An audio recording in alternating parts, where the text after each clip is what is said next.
Hello all, welcome back. Dr. JC one more time here in Lecture 13, Part 3. We're going to talk about some select events that take place both in Europe and Asia that lead the world back again into global war. So let's get right at it. While the causes associated with World War II are many, and most of them, quite frankly, still contested to present day, one thing that is less debated is the failure of the League of Nations. And in the select events that I will talk about here in this part, the Mukden or Manchurian incident in Japan, the Italo-Abyssinian War, Hitler's remilitarization of Germany and re-entry into the Rhineland, all of these in clear violation of various articles, especially Article 10 of the League of Nations.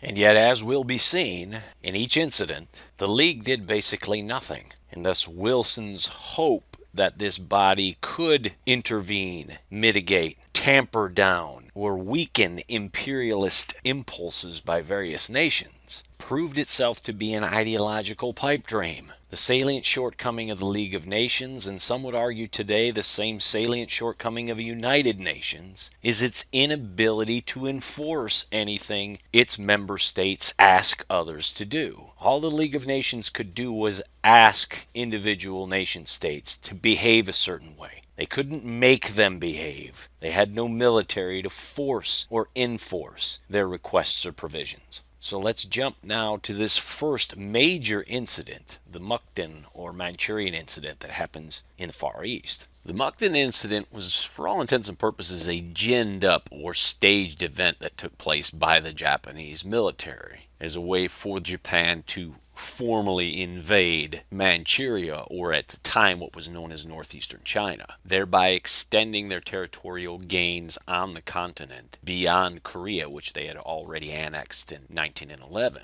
Now, the League of Nations did investigate this. They did send out a group to look into this matter. It was a 5-member commission headed by an individual named Victor Bulwer Lytton, Lytton, and you guys can read the Lytton report if you want. And while the findings were a bit strangely silent on whether or not the incident was real or fabricated, the Japanese wound up taking exception with the guidance offered by the Commission to the League of Nations, which basically stated that both China and Japan should get the hell out of Manchuria and let Manchurians rule themselves. Yet it went a little bit further in the case of Japan and named Japan the aggressor, and the Japanese are going to take serious exception to that. And they're going to view this language as an attack on them, a personal attack on their honor and on their nation. The Japanese delegation is going to walk out of the League of Nations, and Japan is going to retire from, completely withdraw from the League of Nations by 1933. Oh, and by the way, Japanese troops stayed in Manchuria, and the League of Nations did nothing to move them out. So the League showed an ability to investigate matters, perhaps offend individuals that likely needed to be offended, but then not have the military support or teeth to make any sort of resolution stick. And thus, Italy and Germany, as we'll see, will take this Mukden incident, the lack of a military response by the League of Nations, and they're going to push the envelope themselves. With power firmly in his control by 1935, Benito Mussolini begins to look abroad. And what better place for him than Ethiopia? Now, as shown here on this slide, there's a Second Italian-Ethiopian or Second Italian-Abyssinian War. That meant that there was probably a first, and there was, and I'd invite everybody to go ahead and Google that, fought in the 1890s. Well, Mussolini sees this as an opportunity to do a couple things here. First and foremost, as a way to add luster to the growth of the Italian state, to our new Italian fascist regime here, let's go and finish the work of the First Abyssinian War. And while he may not have had the entire Mediterranean world in mind as the Romans once controlled, this was a good place to start. Secondly, let's test out some new military hardware here. This is 1935, 1936. We've got tanks, we've got some new fighter planes and bombers. Let's give these a dry run of sorts. That way, if hostilities ever escalate on the continent, they'll have an opportunity here to test some of this hardware out. And while the Ethiopian Empire will put up a very good fight here, at the end of the day, they're going to be defeated, subjected to military control and occupation, and Ethiopia becomes then an Italian colony known as Italian East Africa. And what of the League of Nations? What did they do? I don't have any cricket sounds to throw in here, but just understand they did nothing. Strike two. Recognizing the League of Nations wasn't going to do anything to control the Italians or protect the Ethiopians, Hitler seizes on this opportunity. He says it's go time. Hitler sees this as a perfect opportunity to test the international community's will to do anything. If they're not going to stop the Japanese, if they're not going to stop the Italians, let's see if they try and stop me. And the best place to test the waters, poke the bear, so to speak, for Hitler, was right here in the Rhineland. Because not only am I going to violate a couple articles of the Treaty of Versailles that ended World War I with Germany, but I'm also going to go ahead and clearly violate aspects of the Locarno Treaty too. The Locarno Treaties themselves, while very complex, were negotiated in Locarno, Switzerland in 1925. And while I'm not going to get into the details of each of the 7 agreements, just understand as it relates to Germany and specifically the Rhineland, Germany was to permanently keep any and all military assets and or personnel out of the Rhineland.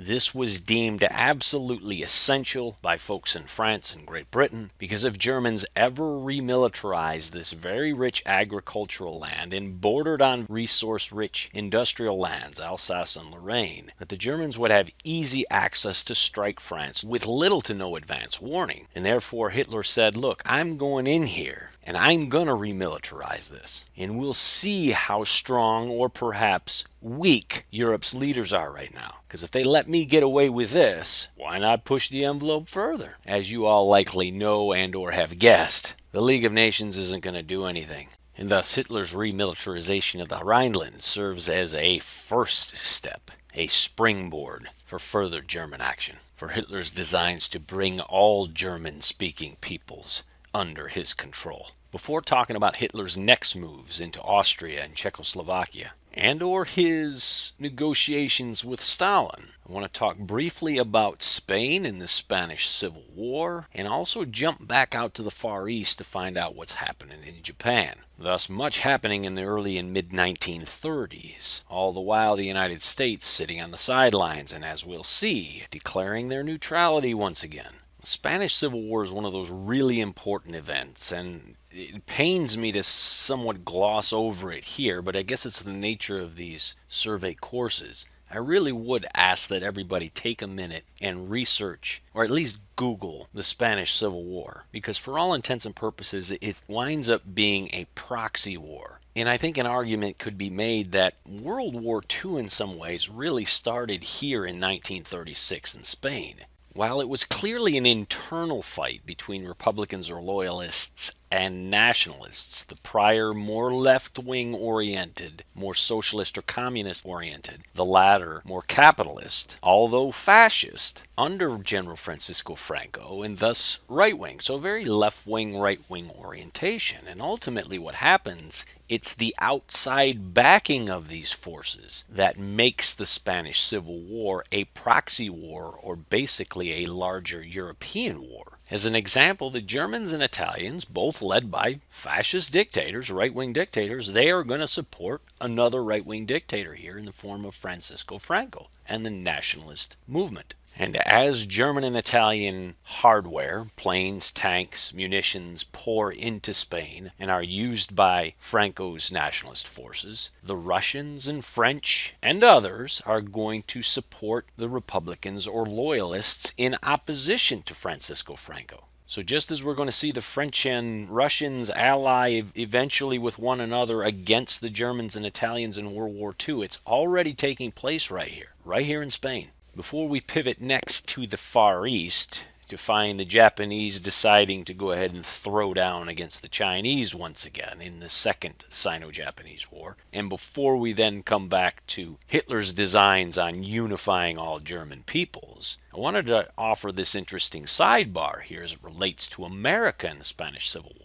While the United States in 1937 had already declared its neutrality, they're staying the hell out of everything that's going on anywhere, and we're just going to trade with everybody. By 1939, trade does impact the way they view the Spanish Civil War. And in fact, the United States is going to officially recognize Francisco Franco and his regime as legitimate power in Spain. The United States is going to back a dictator, a fascist dictator, and for all intents and purposes, align themselves with the Germans and the Italians. And while there will be those today to say, what the hell is that all about? Understand, the United States is approaching this in a couple different ways. First and foremost, they have some major business interests in Spain. Ford Motor Company, one such. But it also goes back to that Cold War as well. I mentioned that in the immediate wake of World War I, during the Russian Civil War, that we already saw anti-capitalists versus capitalist forces fighting one another. It's no different here. And if given the choice between choosing a dictator that happens to be more capitalist in orientation versus somebody that happens to be more socialist, whether an individual or regime, the United States is going to choose the more capitalist outlet.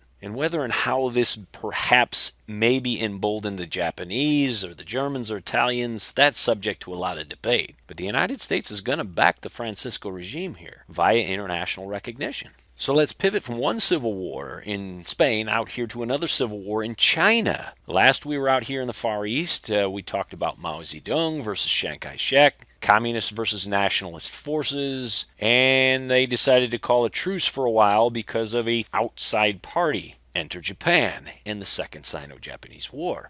As mentioned in part 1 of this lecture, the Japanese military had largely taken over control of all decision-making in Japan, and Emperor Hirohito was going to go alongside with the war party in Japan. And the determination was made in 1937, it's go time with China, and the Japanese invade, as shown on the right-hand side of this slide. And while we'll clearly talk more about Japan's aggression here once we get into World War II next, in Lecture 14-15, you got to question what's going on with the League of Nations here. Now, in fairness to those folks, holy smokes, lots going on throughout the globe here. But if the body was created to limit imperialist impulses by any one nation, it has clearly utterly failed by 1937. Not just because of what the Japanese are going to do here in China and invade, but because of what Hitler's doing in Europe. Using the ongoing global events to his advantage. I mean, hell, you've got a Spanish Civil War going on, the Japanese have now invaded China, all sorts of stuff going on. Hitler says this is a perfect time for me to go ahead and unify all German-speaking peoples. In March of 1938, German troops cross into Austria and annex Austria via vote known as the Anschluss. You'll recall Austria is German-speaking, part of the larger German people's community, the Volksgemeinschaft. And while the French now are decidedly alarmed, the British too begin to question what's going on in Germany. The current Prime Minister Chamberlain believes that perhaps this isn't that big a deal. Some individual by the name of Winston Churchill sees the rise of the Nazi Party and Hitler as the salient problem in Europe that needs to be solved. So it's to the British to decide what to do. Britain's Prime Minister Neville Chamberlain, in concert with the French socialist leader at the time, Edouard Daladier, agree that, you know what, it's time for us to go ahead and meet these folks. Let's do some personal diplomacy, figure out what's going on. And in September of 1938, they meet in Munich with Hitler and Mussolini. And in Munich, it's decided that the Germans will be allowed to move into the Sudetenland. It's part of Western Czechoslovakia, mostly German-speaking. In exchange for that, Hitler agrees, no more territorial expansion, I'm done. Believing that he has averted war, Neville Chamberlain flies back to Great Britain, holds the Munich Agreement up in his hand, and says, we have peace in our time. Now, we can look back today and laugh and say, dude, you couldn't have been more freaking wrong. Because if I'm looking at Hitler in this picture, he's anything but supremely confident, bro. Chamberlain really did think, and others, that war had been averted here. Using what we might call a smokescreen that was the Munich Agreement, Hitler looks to go ahead and isolate France. And the best way to do that, says he, is to follow the Iron Chancellor, Bismarck. What did Bismarck do? Well, he cut a deal with the Russians, that reinsurance treaty. If the Frenchies don't have Russian support, the Frenchies are alone. Just what we want. Hitler, therefore, looks for a way to create a more modern reinsurance treaty. And he will reach out to Joseph Stalin, no matter how much he hates Marxists and hates Stalin.